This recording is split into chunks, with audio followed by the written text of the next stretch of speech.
Hey guys, I'm Kaya, and on this episode of Yellow Spandex, we're putting Marvel's mightiest Avenger under the microscope. Let's take a trip across the Bifrost Bridge and explore the evolution of Thor's costumes.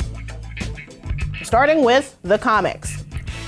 The Mighty Thor debuted in Journey into Mystery number 83, where we got our first glimpse of Jack Kirby's iconic design. Thor's classic costume centers around a black tunic dotted with 6 circles, paired with some blue pants, a yellow boots and belt combo, and topped off by a winged silver helmet. The ensemble is completed with a bright red billowing cape, which is actually not a common sight in the Marvel Universe. I've got to give Kirby credit for not drawing him like a stereotypical Viking. He could have easily gone with the whole beard and horned helmet thing. But the king didn't do cliches. His Thor costume is an absolute home run, and it stood the test of time for decades. The first real change didn't come until Walt Simonson's run in the 80s. Next to Lee and Kirby, nobody's more important to Marvel's Asgardian mythology than Walt Simonson. From introducing the unexpectedly worthy alien Beta Ray Bill to turning Thor into a frog, Simonson's epic run defined the character for a new era. And in 1987, he gave Thor a brand new set of battle armor.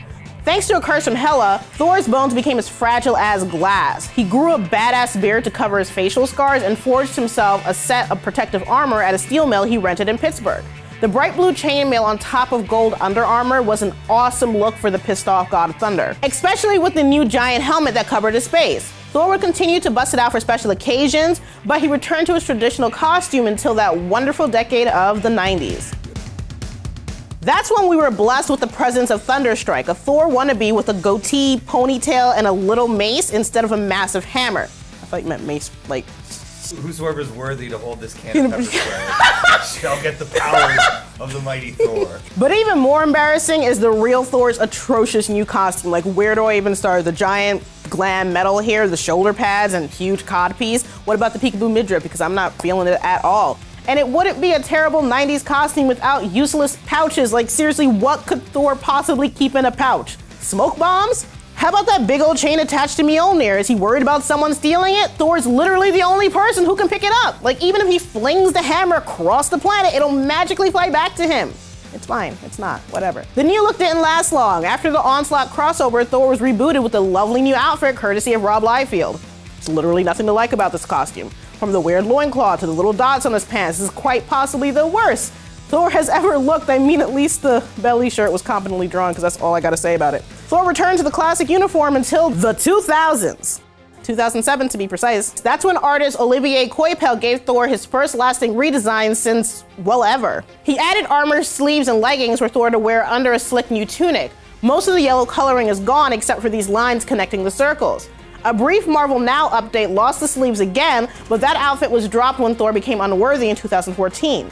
He lost the right to hold Mjolnir, so his girlfriend Jane Foster became Thor. She got a pretty cool new costume of her own, but Odinson wasn't so lucky. He's stuck in his old pants and the tattered remnants of his cape, but at least his new battle axe Yarnbjorn is pretty tight. After Malekith sliced off his arm, Odinson replaced it with a prosthetic made out of Uru metal. So now he's not just a god, he's a cyborg god. It looks like the OG Thor is about to get his hammer back, along with another new design that's heavy on the gold. But until we know the details, let's see how the Thunder God fared in the realm of cartoons. The rainbow bridge of Asgard, where the booming heavens roar.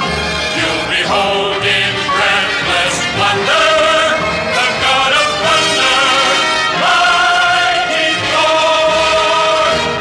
Thor. Thor's animated debut was in 1966, just 4 years after he first appeared in the comics. I must help, but not as Dr. Don Blake. I must change my cane into the magic hammer of Thor, God of Thunder. His costume is identical to the classic design, which makes sense since most of the animation was ripped straight from Kirby's panels.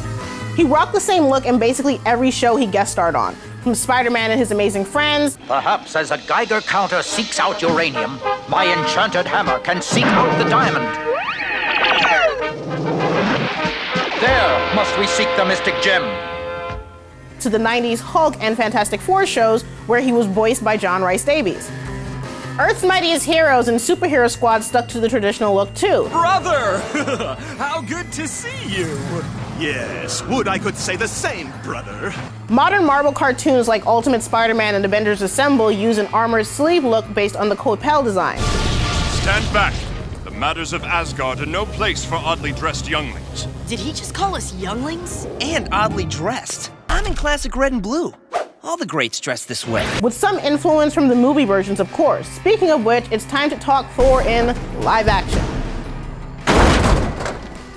So is this how you normally look? More or less.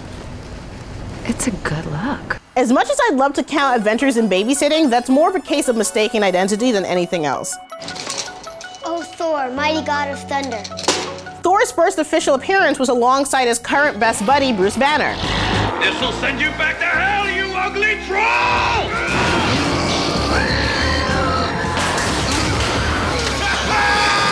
Don't get too excited though, he's basically just a beefy guy in a Halloween store Viking costume. There's almost nothing that makes Thor Thor. No circles, no bright colors, no red cape, just a bunch of fur and leather pants. The helmet's on point though, and at least the guy is willing to wear it more than Chris Hemsworth, who otherwise is pretty much a perfect Thor. Chris Hemsworth is being such a big baby about this whole Thor thing because you know why he has short hair in the new movie? It's because he didn't want to keep wearing the wig, and he's over the wig, and I'm like,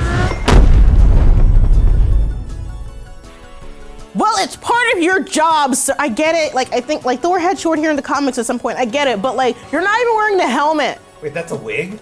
Yeah, that's a wig, bro. That's a wig. Honey. Oh, honey. Let's run down his look in the MCU.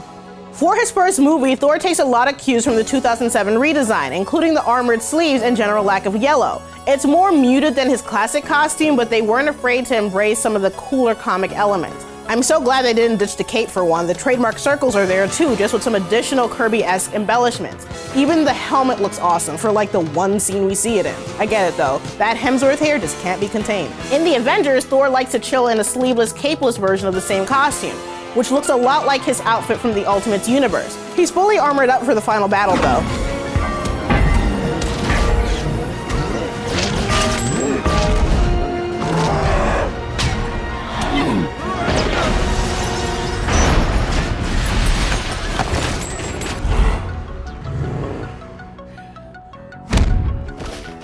In the Dark World and Age of Ultron, the tunic gets a little longer and the designs around the circles changes slightly and the sleeves become optional.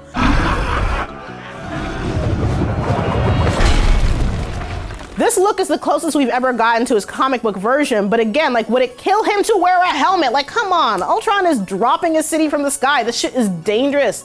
You're gonna be king of Asgard someday, dude. Like, you don't wanna get a concussion. Like, I love the helmet, I love the tiny wings, which is why I love Thor's Ragnarok costume so much.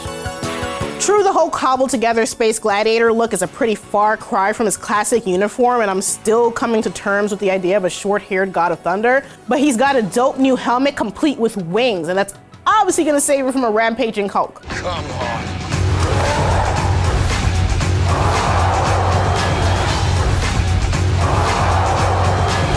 Thor's in a bad spot at the beginning of Ragnarok, what with Mjolnir being destroyed